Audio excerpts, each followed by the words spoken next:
ಕಾಣುತ್ತೆ ಹಸು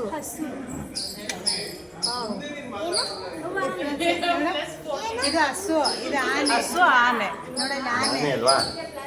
ಆನೆ ಆನೆ ಆನೆ.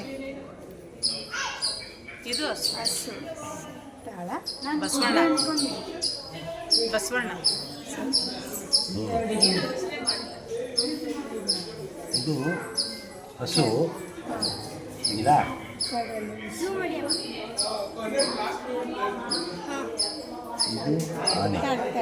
ಇದು ಆನೆ. ತಾಳ ಹಂಗೆ ಇರಲಿ. ಇದು ಫಸ್ಟ್ ಹಸು ತೆಗಿ, ಆಮೇಲೆ ಆನೆ ತೆಗಿ. ಆಮೇಲೆ ಕೈ ಹಂಗೆ ಎರಡು ಇರೋದ ಕೇಳ್ತೀವಿ. ಇದಾ? ಹಾಂ ಆಯ್ತಾ? ಇದು ಆನೆ. ಈಗ ಫುಲ್ ಆನೆ ಕಾಣುತ್ತೆ. ಈ ಕೈ ತೆಗೀರಿ. ಇವಾಗಂತೂ ಆನೆ ಹಸು ನುಂಗ್ಬಿಟ್ಟೆ ಹಿಂಗೆ ಕಾಣ್ತದೆ. ಆನೆ ಬಾಯಿ ಒಳಗೆ ಹಸು ಇದೆ. ಈ ಕಡೆಯಿಂದ ನೋಡಿದ್ರೆ